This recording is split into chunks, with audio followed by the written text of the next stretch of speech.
Semana da Pan. Semana da Pan. Tudo o que foi destaque em nossa programação.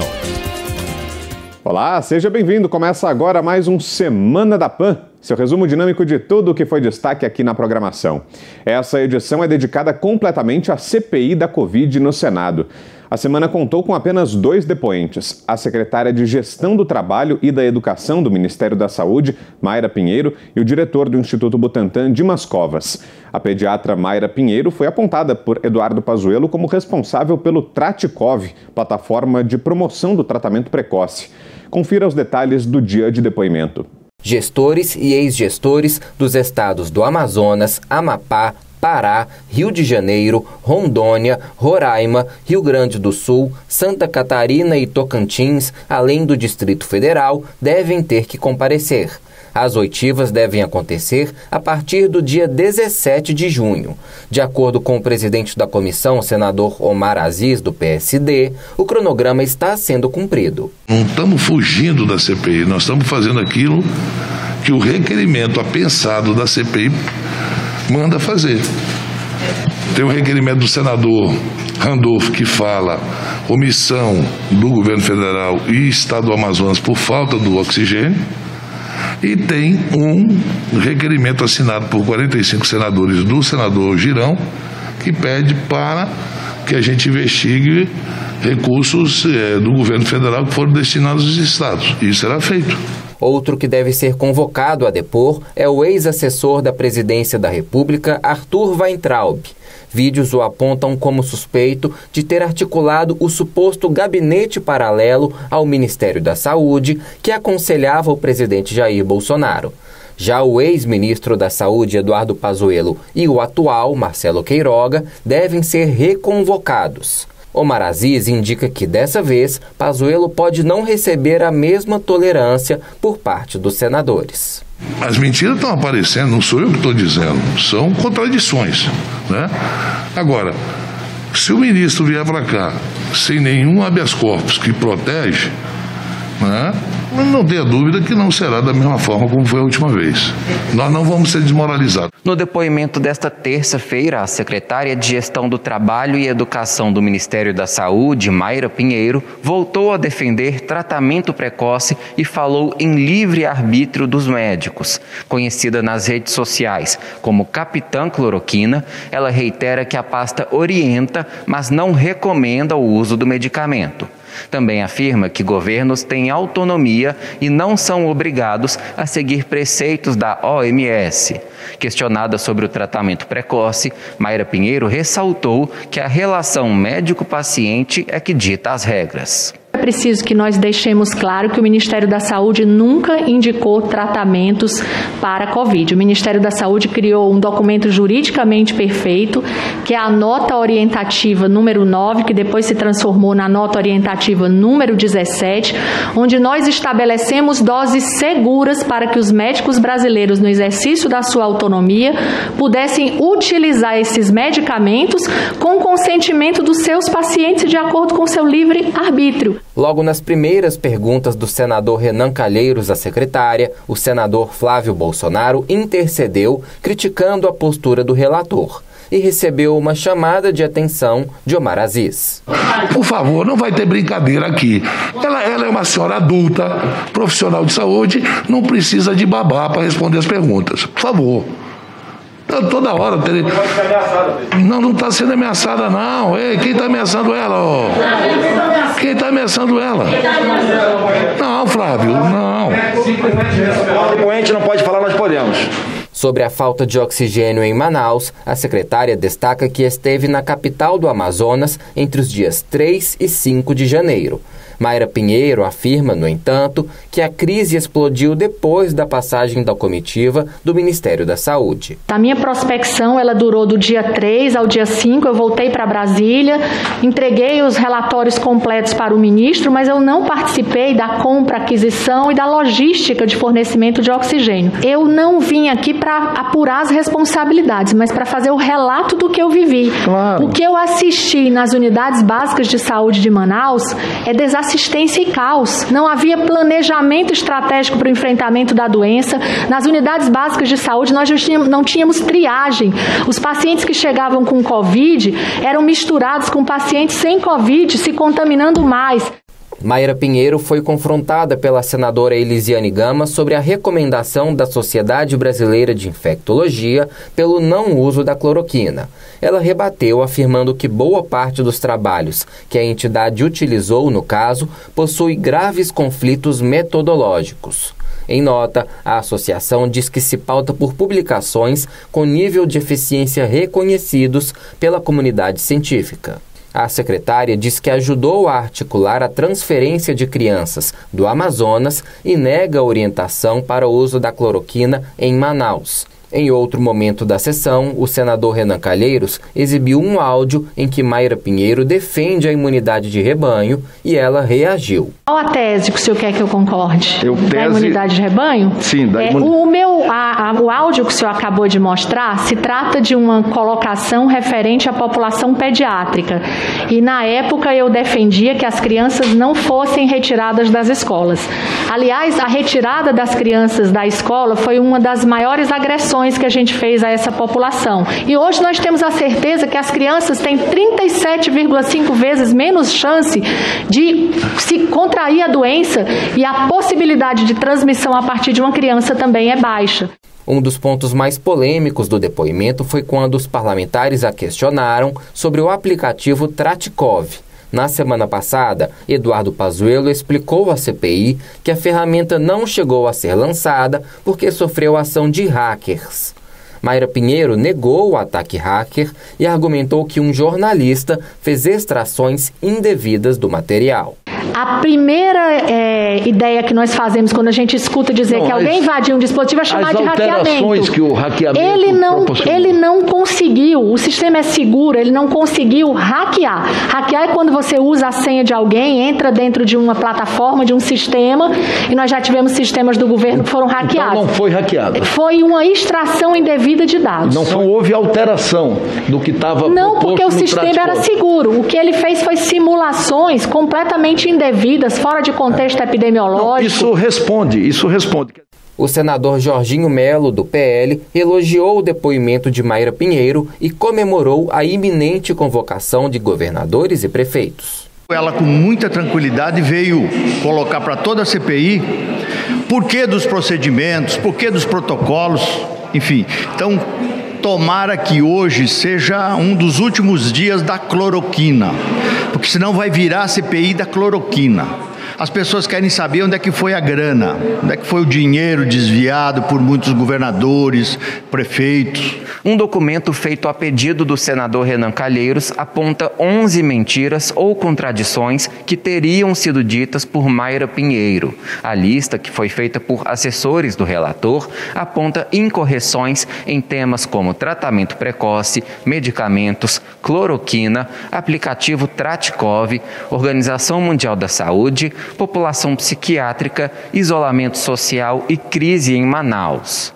De Brasília, Levi Guimarães. O assunto foi pauta no programa Os Pingos nos Is. Olha, a doutora Mayra Pinheiro não é a pessoa mais importante do Ministério da Saúde. E não é nem a segunda pessoa mais importante do Ministério da Saúde. E muito menos a terceira pessoa mais importante do Ministério da Saúde. Ela é uma funcionária, uma secretária que tem um cargo ali de primeiro escalão, sim, no Ministério da Saúde, mas que não decide. Ela não é uma funcionária de decisão.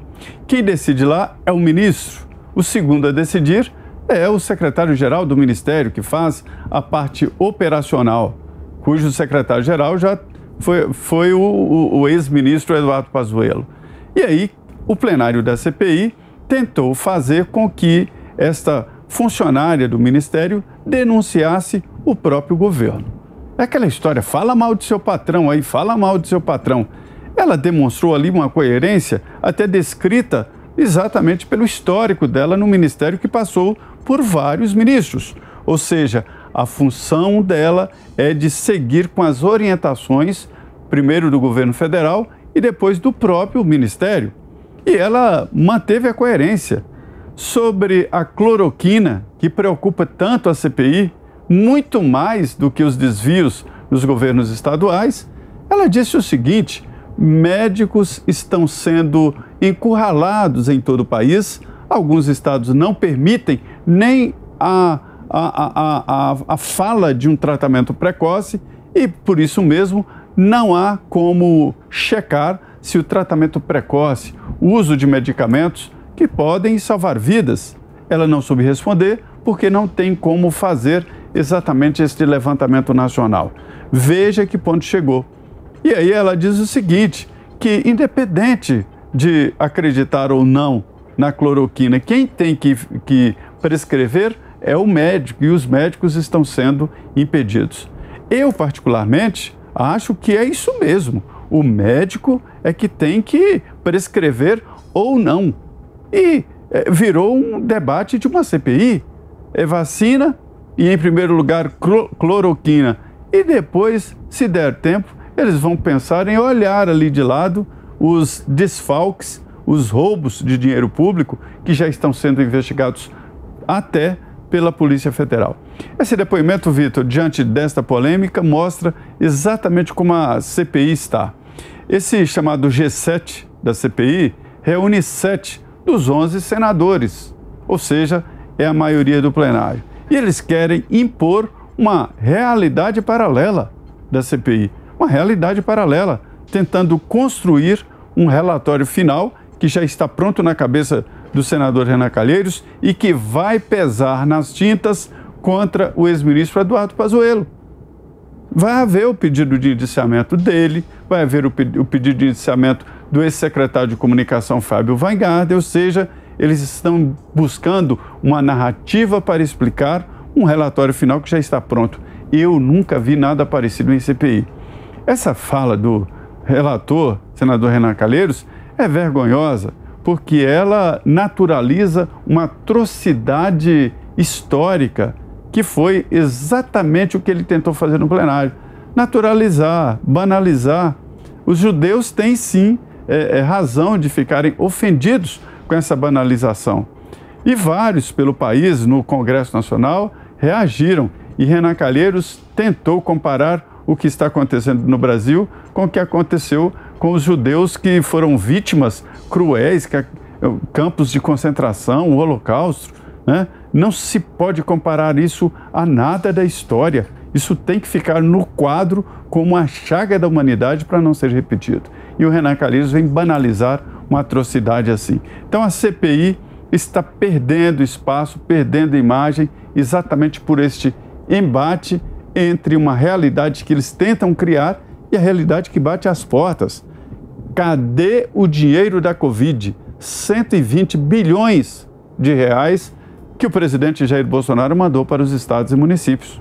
O Morning Show também comentou a sessão e as impressões da médica Mayra Pinheiro ao falar da fachada da Fundação Oswaldo Cruz, no Rio de Janeiro. Teve bate-boca, mas antes, Paulo Matias, você falou aí da Mayra, né, que é conhecida como a Capitã Cloroquina, ela não gosta muito, né, dessa alcunha, mas aí algumas pessoas, opositores aí do governo, também inflaram ali fora do Congresso o Capitão Cloroquina. Olha lá, Paulo Matias, né, depois do pichuleco, né, temos o Capitão Cloroquina lá com uma caixinha de remédios da cloroquina na mão, né, um Bolsonaro ali com a faixa presidencial, né, e alguns apoiadores aí, opositores, né, acabaram inflando este boneco aí do Bolsonaro lá fora do Congresso durante o depoimento da Mayra Pinheiro, que reiterou, Paulo Matias, que na verdade o Ministério da Saúde nunca recomendou o uso da hidroxicloroquina, apenas orientou estados e municípios. Ela fala também que o governo tem autonomia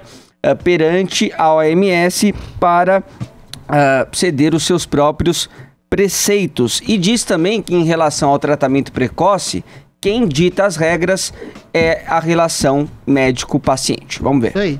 preciso que nós deixemos claro que o Ministério da Saúde nunca indicou tratamentos para a Covid. O Ministério da Saúde criou um documento juridicamente perfeito, que é a nota orientativa número 9, que depois se transformou na nota orientativa número 17, onde nós estabelecemos doses seguras para que os médicos brasileiros, no exercício da sua autonomia, pudessem utilizar esses medicamentos com consentimento dos seus pacientes de acordo com seu livre arbítrio. Olha, com relação à situação de Manaus, Paulo Matias, teve aí uma divergência com o depoimento do ministro da Saúde, Eduardo Pazuello. O general havia dito que tomou conhecimento da situação no dia 10 de janeiro. A Mayra informou na CPI, depois da CPI, que o comunicou no dia 8 de janeiro, portanto, 2 dias antes. Ela também falou que defendeu já a imunidade de rebanho, mas para crianças. Tanto que ela diz que um dos maiores erros da pandemia foi ter tirado as crianças da escola, porque ela diz que a chance de infecção em crianças é muito menor e de transmissão, de crianças transmitirem o vírus, é menor ainda. Ela negou também que tenha havido aquele tal ataque hacker ao aplicativo Tratikov. Segundo ela, foi na verdade um jornalista que extraiu ali informações indevidas do aplicativo, que no caso é o código-fonte. E um momento muito curioso da CPI ontem também, Paulo, foi um momento em que ela afirmou que um áudio vazado dela com críticas à Fiocruz é anterior ao momento que ela assumiu o cargo. Vamos ver. Tudo deles envolve LGBTI, eles têm um pênis na porta da Fiocruz, todos os tapetes das portas são a figura do Che Guevara, as salas são figurinhas do Lula livre, Marielle vive, então é um órgão que tem um poder imenso, porque durante anos eles controlaram A senhora pensa a mesma coisa ainda da Fiocruz? Esse áudio foi uma resposta a um colega, não foi agora, enquanto estou secretária de governo, e houve um vazamento. Nessa época, isso era constatação, senador, de fatos. Eu acho que o papel dessa instituição de excelência é... Em algum momento da história da Fiocruz teve um aparelho reprodutor masculino na porta? Sim. Não, ela falou tênis. Não, senhor. Não, senhor. Existia um objeto inflável em comemoração a uma campanha na porta da entidade. Isso é uma constatação, senador. A senhora então reafirma isso? Sim, isso é uma constatação de fatos. Eu acho essa informação, essa é a opinião de Vossa Excelência. Eu respeito a Fiocruz, inclusive, é a instituição que é responsável pela vacina. A única vacina conveniada pelo governo brasileiro. E aí você vê que o Omar Aziz, o presidente da CPI, Paulo, até tenta falar, não, ela não falou pênis. É um tênis. Não, amor. Aí, não, Omar, falou... É pênis. É pênis, Aí ela mesma, né, fala assim, não, eu falei pênis. É pênis. Era pênis mesmo. Era.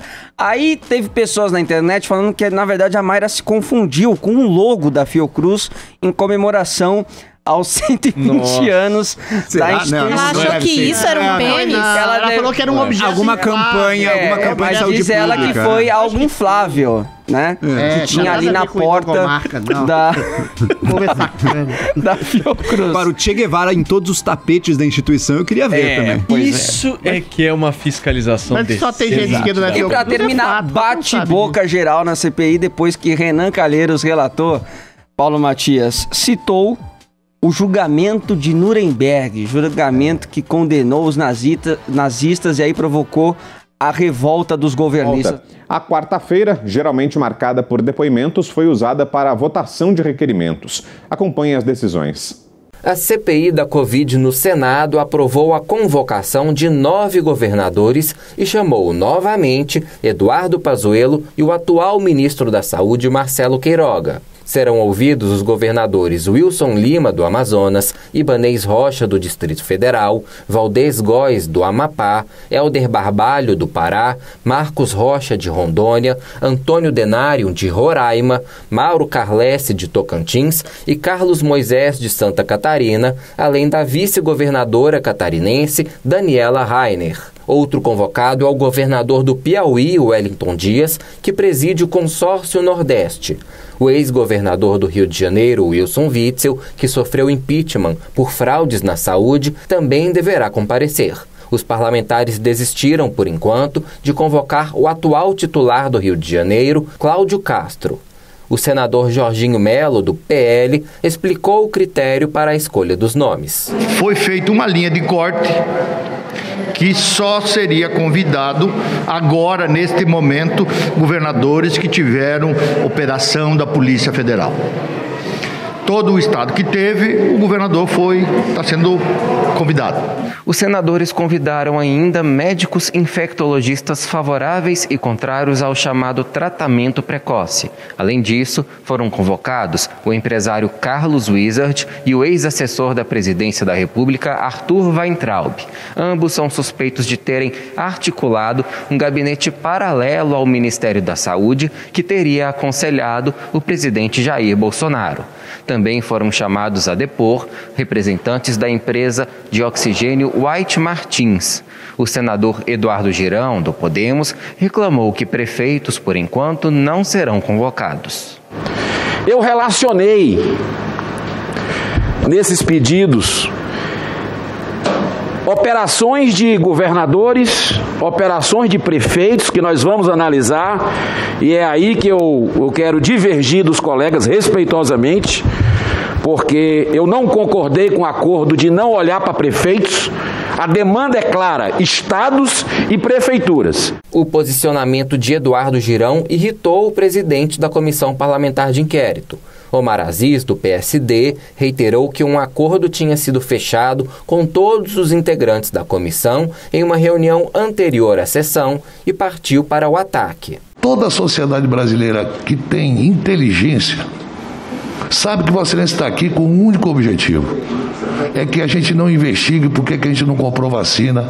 E o Vossa Excelência, que não entende patavina de saúde, quer impor a cloroquina na cabeça da população. Vossa Excelência, repito, é um oportunista. Oportunista. Porque Vossa Excelência lá... Calma, presidente. Não, calma não. Omar. Calma não. Nós acordamos lá. O senhor fez uma agressão. Não fiz uma agressão, não.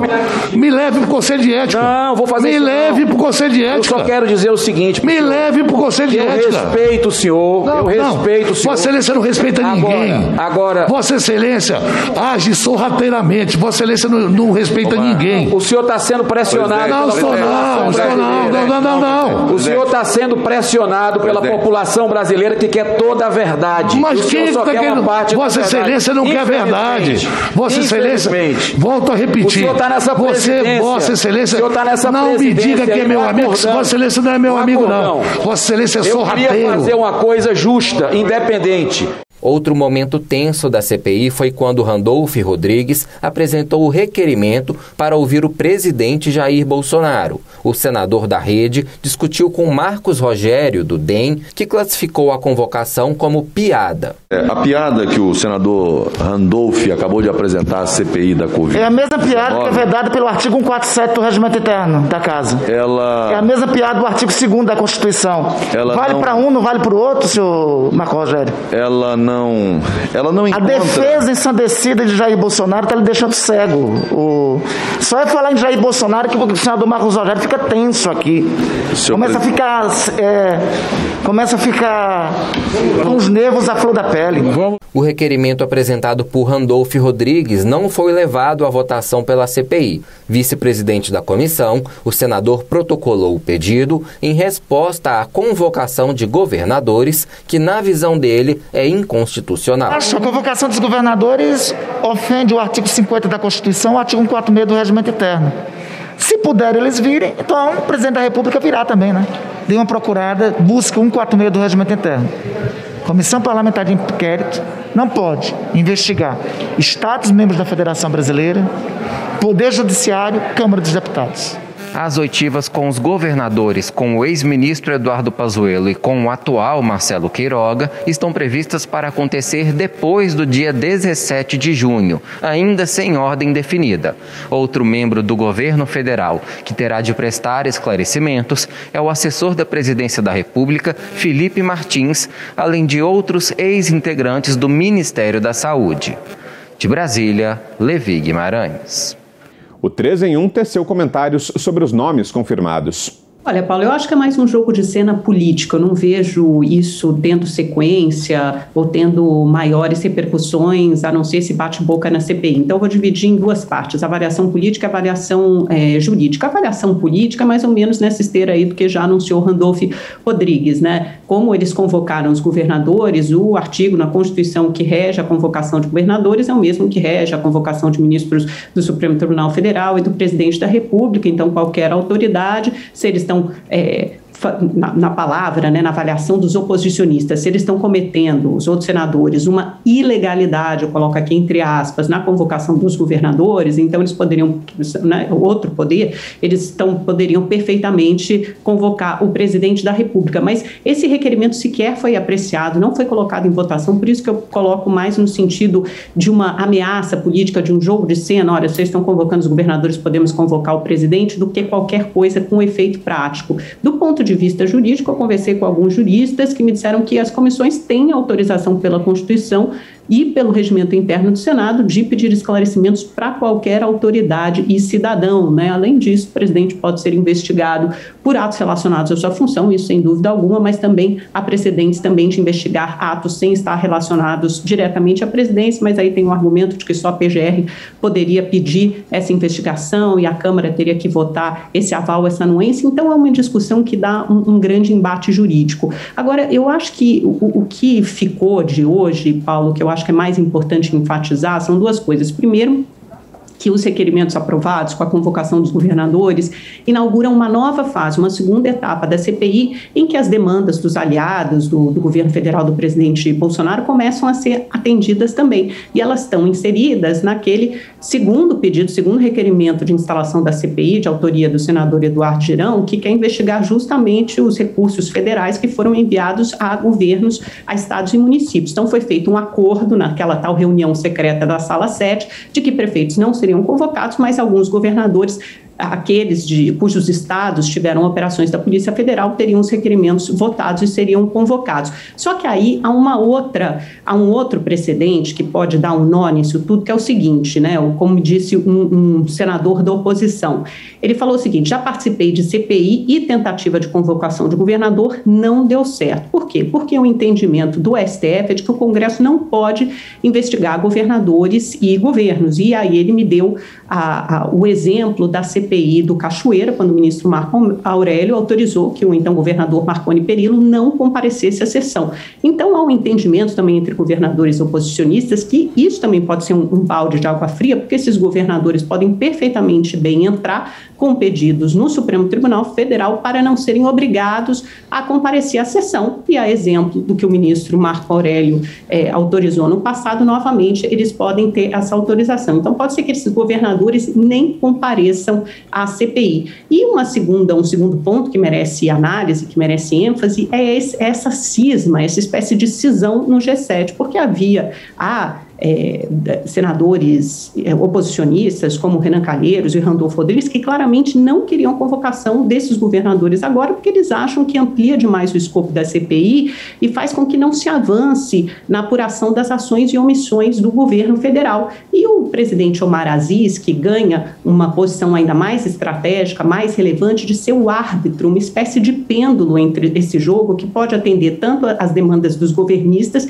e aí em defesa do Omar Aziz, o que pessoas próximas a ele dizem que é o seguinte: olha, a convocação dos governadores não foi aprovada hoje, ela foi aprovada no momento em que o requerimento do Eduardo Girão de CPI foi instalado, foi apensado ao primeiro requerimento do Randolph Rodrigues e recebeu 45 assinaturas. Então, naquele momento, houve a premissa de convocação dos governadores. Então, são esses dois pontos. Hoje, convocados muitos aliados e oposicionistas ao governo também, né? Tem os governadores, por outro lado, tem aliados importantes, a gente pode falar no segundo momento, Felipe Martins, a reconvocação do Eduardo Pazuello, do Marcelo Queiroga, mas há também esse avanço dos governistas na convocação dos governadores. Eu queria tocar nesse ponto com o Constantino, essa reconvocação, né, Constantino, do Pazuello e do Queiroga. O que você pensa sobre isso? Paulo, eu penso que a melhor estratégia que existe contra a esquerda é deixá-la falar. É uma CPI circense, começou como circo e vai acabar como circo. É um palanque que a oposição queria para poder demonizar o presidente, culpá-lo por cada óbito, insistir nessa narrativa de omissão e tudo mais, e tentar blindar os seus companheiros, governadores e prefeitos, né? O senador independente Eduardo Girão jogou de ducha de água fria nessa turma, quando conseguiu mais assinaturas ainda para, pelo menos, tornar o foco mais abrangente, e a turma está tentando reagir para manter o foco restrito e o circo. Só que há um grau quase de masoquismo, né? Porque é tudo que lhes resta, né? Montar o palanque. Mas o palanque não está indo muito bem para eles. Por quê? Porque, evidentemente, a população percebe que é tudo uma grande farsa, que são só narrativas vazias, que eles só estão preocupados com os holofotes e com esse tipo de denúncia desprovida de qualquer tipo de fundamento, e cada novo depoente que vai lá joga os fatos na cara deles, a ciência entra pela porta da frente, o esforço que várias áreas do governo fez nessa pandemia fica evidente aos olhos do público, e eles são humilhados todos os dias. Então, eles querem reconvocar esses que esfregaram fatos incômodos na cara dos oposicionistas. Boa sorte, né? Então, eu acho que o governo não tem nada a temer, deve deixar essa turma livre para esse tipo de discurso, porque está pegando muito mal perante a opinião pública. Se a CPI vai ter algum tipo de tentativa de, não vou nem dizer resgatar, porque, repito, ela nasceu circense, mas de dar algum tom mais sério ao que estamos vendo até aqui, isso tem que ir para o caminho do Covidão. É exatamente isso. Agora, há denúncias de que eles estavam tentando blindar, né? Blindar os governadores, até porque tem óbvio conflito de interesse. Olha o relator quem é, né? E que a imprensa parece ter esquecido quem é, que é o Renan Calheiros, né? Então, o Omar subiu o tom, o presidente Omar subiu muito o tom, chamou o Girão de sorrateiro, né? Disse que não é amigo, coisa nenhuma. O Randolph agora querendo fazer mais um circo para convocar o Bolsonaro como testemunha, né? Aí a turma da esquerda radical se entrega. A Sâmia Bonfim do PSOL foi lá e falar: é isso mesmo, tem que chamar como testemunha o genocida, porque ele precisa ser investigado pelos seus crimes. Opa! Né, quase um ato falho, então ele já é julgado e condenado como genocida por ela, mas ele tem que ser investigado como testemunha. Então, não fica, não tem pé nem cabeça, não fica nada de pé diante dessa narrativa da extrema esquerda, né? Agora, se abre um precedente que pode convocar ou convidar o presidente como testemunha, eu particularmente acho ótimo. Vamos seguir aquilo que o Girão queria, o senador Girão. Vamos convocar o ministro do Supremo, que numa canetada arbitrária esvaziou o governo federal de ações na pandemia e delegou aos governos estaduais e prefeituras, aos governos municipais.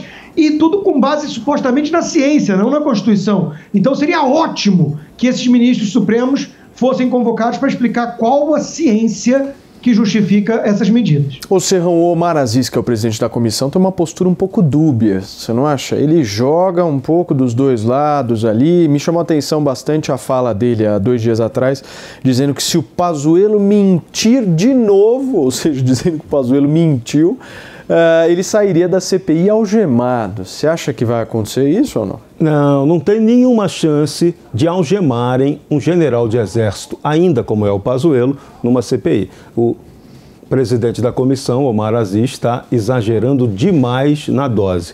E a posição dúbia dele é assustadora. Não só dúbia, como contraditória.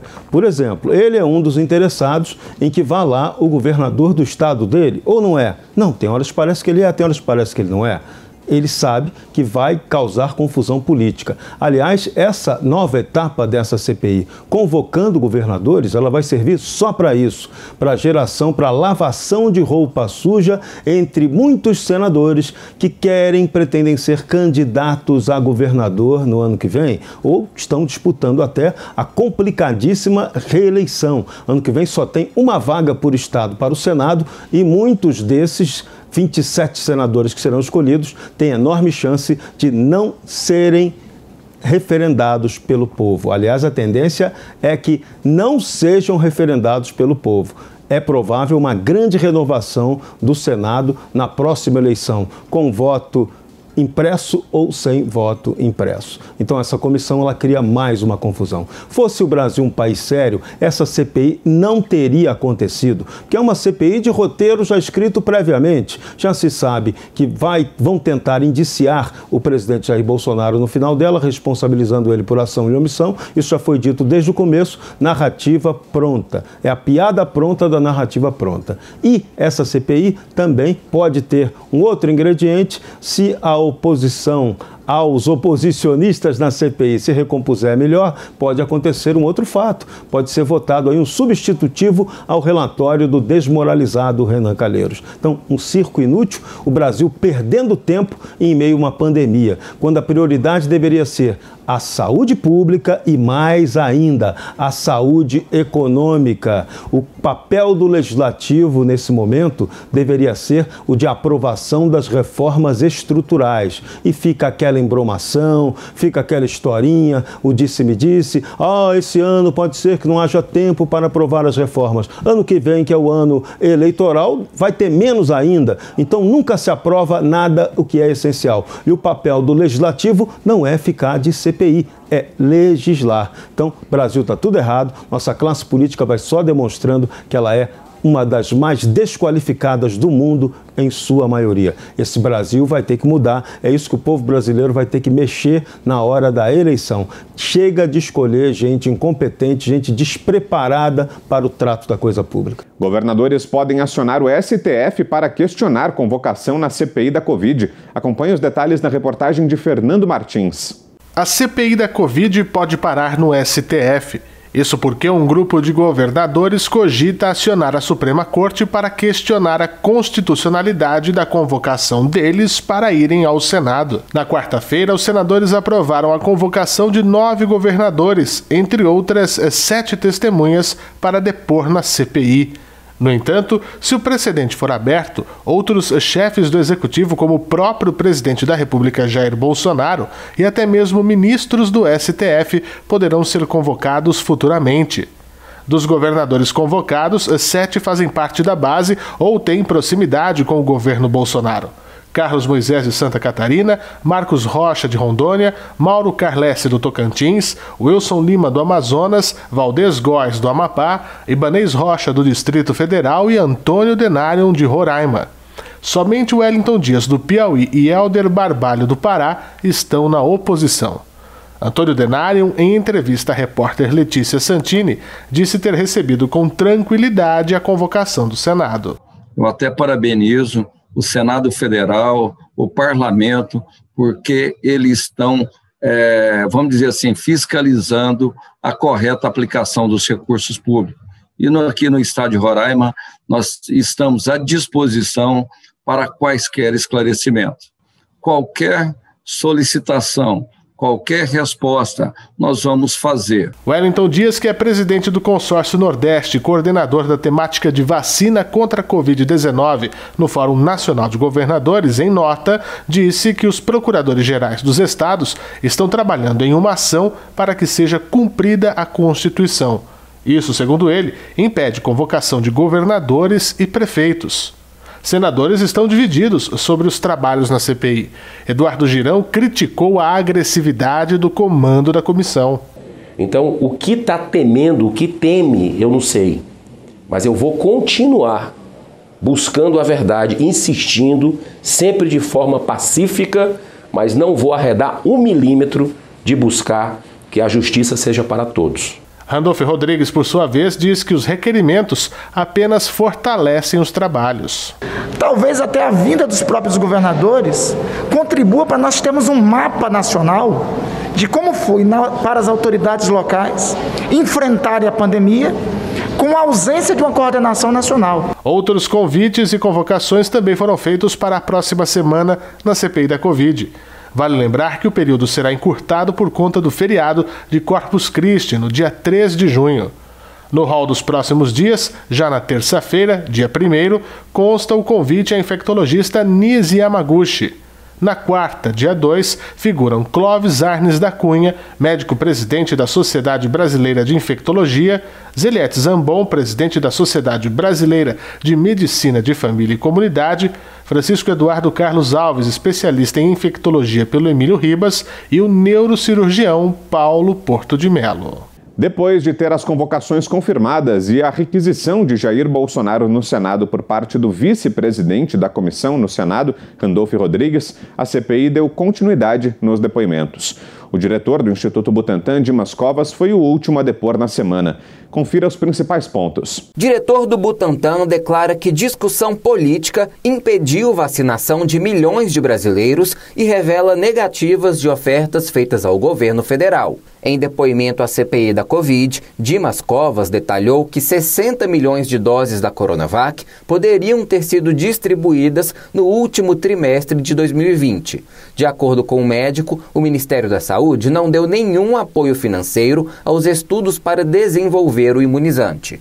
Para reforçar o que foi dito, ele entregou aos senadores da CPI dezenas de ofícios sobre as negociações de compra da Coronavac com o governo. Dimas Covas detalhou que a primeira oferta foi feita ao governo em julho do ano passado. Então nós estamos falando de julho de 2020 e ofertamos, naquele momento, 60 milhões de doses que poderiam ser entregues no último trimestre de 2020. Um pouquinho depois, como não houve aí uma resposta efetiva, nós reforçamos o ofício e em agosto nós solicitamos, além de reforçar o ofício, apoio financeiro ao Ministério para apoiar o estudo clínico. Um estudo clínico dessa dimensão custa muito caro. Então solicitei também recursos na época de 80 milhões para que fosse feito um apoio a essa iniciativa. Quer dizer, todas essas iniciativas não tiveram resposta positiva. O diretor do Butantan destaca que insistiu com as ofertas de vacinas, mas não houve entendimento ou resposta do governo.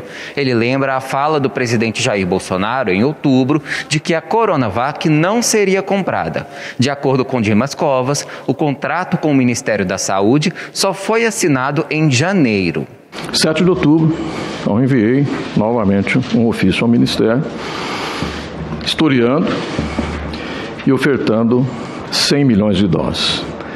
Sendo que desses 100 milhões, 45 seriam produzidas no Butantan até dezembro de 2020, 15 milhões de doses no final de fevereiro e 40 milhões adicionais até maio. Infelizmente, essas conversações não prosseguiram, porque houve sim aí uma manifestação do presidente da República naquele momento, dizendo que a vacina não seria de fato incorporada. O fato é que essas dificuldades, no dia 6 de janeiro, levou o Ministério, obviamente, a nos solicitar, de fato, aí sim, a assinatura de um contrato. O diretor acrescenta que o governo federal priorizou a AstraZeneca, na parceria com a Fiocruz, em detrimento do Butantan. Dimas Covas reitera que o Brasil poderia ter sido o primeiro país a iniciar a imunização no mundo. Ou seja, quase 10 milhões de doses prontas em dezembro do ano passado. O mundo começou a vacinação no dia 8 de dezembro. No final de dezembro, o mundo tinha aplicado um pouco mais de 4 milhões de doses. E nós tínhamos no Butantan 5 milhões e meio de doses prontas e mais 4 milhões em processamento. E eu muitas vezes declarei de público que o Brasil poderia ser o primeiro país do mundo a começar a vacinação. Não fosse os percalços que nós tínhamos que enfrentar aí durante esse período. Questionado sobre declarações de autoridades brasileiras contra a Coronavac, o diretor se disse decepcionado. De acordo com Dimas Covas, as falas do presidente da República atrasaram a chegada de insumos em 3 meses devido ao mal-estar que foi provocado. Não preciso dizer que tem problema de relacionamento. Isso é senso comum. Quer dizer, cada declaração que ocorre aqui no Brasil repercute na imprensa da China. As pessoas da China têm grande orgulho da contribuição que a China dá ao mundo nesse momento. Então, obviamente, isso se reflete nas dificuldades burocráticas, que eram normalmente resolvidas em 15 dias, hoje demoram mais de mês para ser resolvido. E o embaixador da China deixou isso muito claro naquele momento. que posições que são antagônicas, que desmerecem a China, causam, obviamente, inconformismo do lado chinês. Com relação ao futuro da vacinação contra a Covid, Dimas Covas explicou que com a versão atual das vacinas, provavelmente será necessário tomar o imunizante todos os anos, como já ocorre com outras doenças. Tudo indica que haverá necessidade de doses anuais, que nós chamamos de doses de reforço, como acontece com a vacina da gripe, dado que essa infecção ela tem a possibilidade de se tornar endêmica. Algumas companhias já estão, inclusive, trabalhando na possibilidade dessa terceira dose, inclusive o Butantan. O Butantan desenvolve já estudos para ter o reforço vacinal pelo menos uma vez ao ano. Após a sessão, o líder do DEM, senador Marcos Rogério, disse que apesar do teor técnico das falas de Dimas Covas, havia uma preocupação política nas respostas. É a preocupação dele com a imagem pessoal dele em relação ao imunizante. Então tem um ingrediente político ali. A fala dele é uma fala técnica, uma fala pontual, mas quando tem as credenciais para a aprovação da vacina, essa vacina teve todos os indicativos do governo através do Ministério da Saúde. Ele deixou claro isso, olha, quem negocia com o Instituto Butantan é o Ministério da Saúde.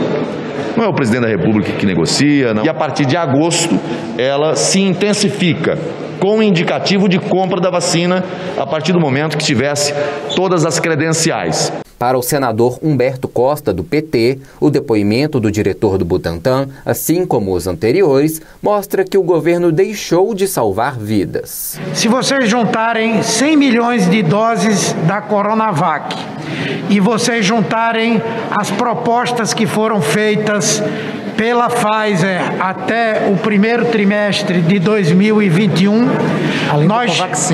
além da Covaxin, além da AstraZeneca, nós já teríamos vacinado toda aquela população vulnerável. Esse depoimento de hoje, na minha avaliação, ele foi demolidor para o governo. Ele é uma demonstração clara da omissão e do desinteresse. O relator, senador Renan Calheiros, do MDB, requisitou à Agência de Notícias do Senado a designação de pessoas para compor uma agência de checagem, juntamente com consultores e assessores da CPI. O objetivo, segundo ele, é colaborar com a comissão para desmentir possíveis desinformações que sejam ditas durante os depoimentos. E o Semana da Pan fica por aqui. Muito obrigado a você pela companhia, pelo carinho da sua audiência. Até mais.